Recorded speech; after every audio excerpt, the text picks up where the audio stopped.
Sveiki dar kartą, aš esu Milis ir šiandien kalbėsime apie dar vieną investicinį fondą, tokį labai specifinį ir labai pelningą. Per keletą paskutinių metų, gal net labiausiai praeitais metais, dėl dirbtinio intelekto bangos puikiai matėsi, kaip technologinės kompanijos dominuoja akcijų biržą. Jų dėka tas pats S&P 500 praeitais metais paaugo beveik 24%. Bet pačių technologinių kompanijų daug. S&P 500 seka ne vien jas. Pačiame indekse pilna ir kompanijų, kurių vertė stipriai krito ir jos tempia indeksą žemyn. Ką mums šiuo atveju daryti? Norime investuoti, bet nenorime loserių, kurie bendrai tirpdo mūsų kapitalą. Gal tiesiog investuojame į pavienės akcijas iš didžiausių technologijų milžinų ir džiaugiamės augimu? Žinoma. Kodėlgi ne? Dabartinė Nvidia akcija tik daugiau nei $600. Ir čia tik viena akcija. Pridedame dar Microsoftą, Amazoną, Tesla, Meta ir turime beveik 2000. Kadangi beveik kiekvienas turime bent 2000 per mėnesį laisvai disponuojamų pajamų, tai juokauju, chill, taip sakant. Nors Lietuvos pragyvenimo lygis vis kyla, tikrai nėra tiek daug žmonių, kurie gali girtis tokiu laisvai disponuojamų pinigų kiekiu. Ir čia mes įvardinam 5 kompanijas, o kai norime investuoti 500 ar 1000. Kaip mes galime pastoviai investuoti į šiuos milžinus labiau prieinamom sumom? Apie tai ir yra šios dienos tema. Tikrai ne patarimas, tiesiog analizė ir aptarimas, taip sakant, išnagrinėjimo. Tai MGK ETF-as. Šiaip mačiau vieną komentarą ir sudomino, pats panagrinėjau fondą ir galvojau pristatysiu jums. Kas tai per fondas ir ką jis veikia? Tai dar vienas Vanguard kompanijos fondas, kuris seka rinkos indeksą. Kokį indeksą jis seka? CRSP US Megacorp Growth Index. Labai paaiškina. Jo tikslas yra sekti didelės augimo kompanijas Amerikos rinkoje. Truputį aiškiau. Tai kaip atrodo paties ETF augimas? Beveik 5 kartus padidėjęs turtas per paskutinį dešimtmetį ir šiek tiek detaliau apie patį fondą eikim pasižvalgyti į patį Vanguardo puslapį ir pasižiūrėkim, ką galim rasti nagrinėjant būtent jų pateiktą informaciją. Šį puslapį būsiu palikęs aprašymą, bet čia tiesiog investorvanguard.com, taip sakant, būtent MGK pasirinkimas. Tai reikia išsigryninti, kad kategorija yra large growth. Tai idėja yra, kad investuojam į būtent didelės kompanijas ir augimo kompanijas. Expense ratio 0,07. Tai už 1000 investuotų dolerių per metus nuo jūsų, taip sakant, turimos investicijos susimokat 70 centų. Tai realistiškai pagalvokit, kad vienas pigiausių reikalų. Tai labai mažas pasirinkimas, kas gali turėti, taip sakant, pigesnį variantą. Vėl, prieinamumas paprastas, $266. Galite nusipirkti vieną vienetą, bet pasižiūrėkime, ką investuoja truputį daugiau. Tai year to date kaip ir ignoruosiu, nes kol kas tik vieną mėnesį turėjom rezultatą. Tuo pačiu keliaujam truputį žemyn ir pasižvalgom, ką dar gali duoti mums šitas pasirinkimas. Tai vienas iš akcentų, aš visą laiką sakau, pasižiūrim, kokie rezultatai buvo truputį ilgesnių laikotarpių.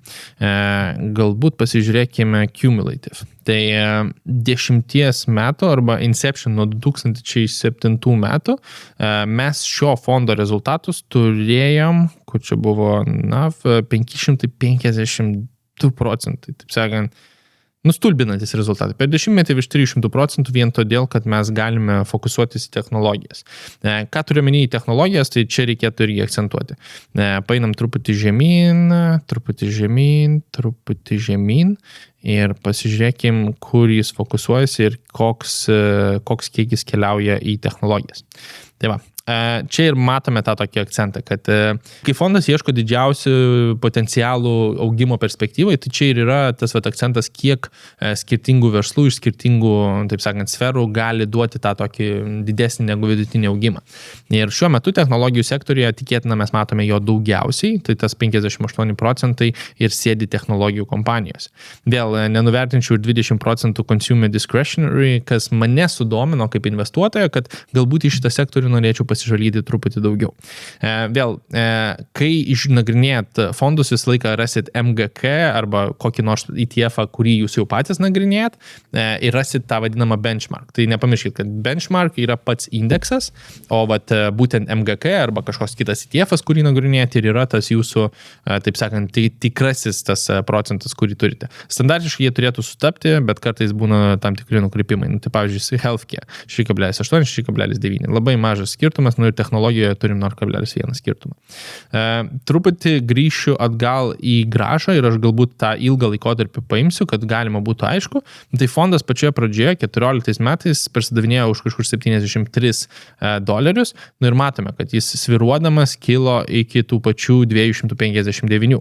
Bet tai buvo laikotarpis, kada jis persidavinėjo už 260 ir nuo to buvo nukritęs iki 172. Procentaliai tai yra didelis minusas.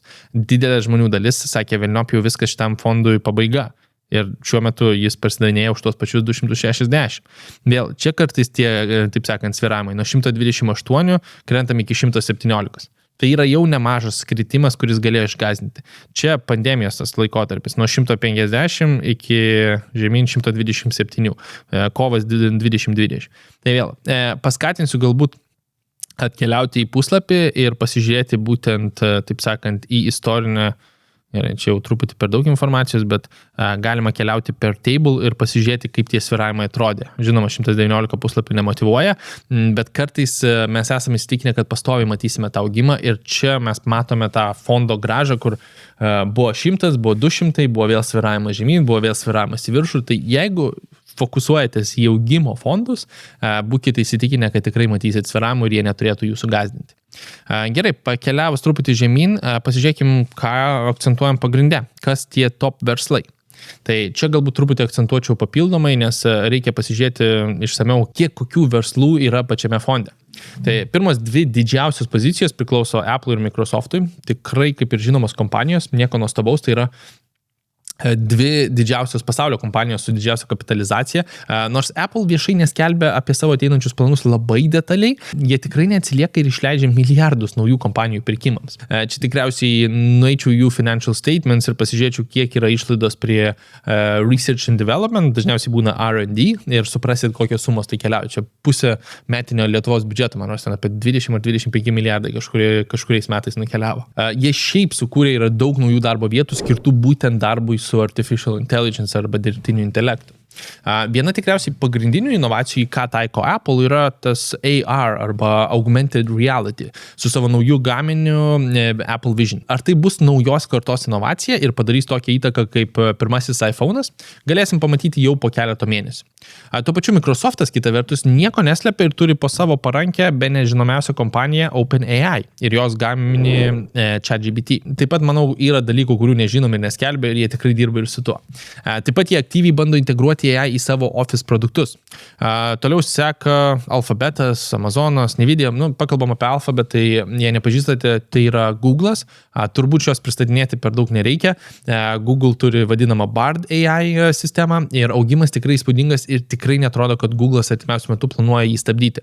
Esu nagrinėjęs būtent Google'ą čionais prieš kažkur 4-5 mėnesius, manau, bus naudingas video norintiems investuoti į jį. Keliaujam prie Amazono ir Nvidios, kurį praleidom. Tai Amazonas bendrai vis labiau užkariavo pasaulį su savo prekybos paslaugomis, o jei pasisekė ir gyvenate šalyje, kur Amazon vykdo tiesioginės operacijas, galima gauti prekes net tą pačią dieną. Didžioji pajamų dalis neateina iš prekybos. Didžioji dalis atkeliauja iš AWS, tai Amazon Web Services. Tai cloud tipo paslaugos skirtos verslams. Nuo web hostingo iki resursų nuomavimo, duomenų saugyklom ar duomenų apdorojimo kompanijom. Ateinam prie Nvidios. Nesenai netgi sukūriau video apie būtent šią kompaniją, irgi paskatinsiu pasižvalgyti, nes praėjusiais metais jį visus nustebino ir išaugo daugiau negu 2 kartus. Toks dalykas jau senai matytas kompanijai, kuri nėra jauna ar startuolis ir yra tokio dydžio. Kas lėmė tokį augimą? Tas pats AI boomas. Nvidia gamina vaizdo plokšteles skirtas AI procesų duomenų apdorojimą. Faktiškai visą savo inventorių išpardavė ir šiuo metu kūrė naujos kartos vaizdo plokštės būtent AI procesams. Taip pat pasirašė sutartį tiekti naujos kartos H100 modelio 35,000 vienetų vaizdo plokščių Meta kompanijai, Facebook'ui ir jo operacijom. Bendrai skaičiuojant, toks plokščių kiekis gali būti vertas net $9 milijardus, tai visai neblogas sandoris toks. Taigi, bendrai paėmus, MGK yra vienas geras fondo pasirinkimas, norint investuoti į pačias didžiausias kompanijas, būtent augimo sektoriuje, jeigu fokusuojamės į Ameriką.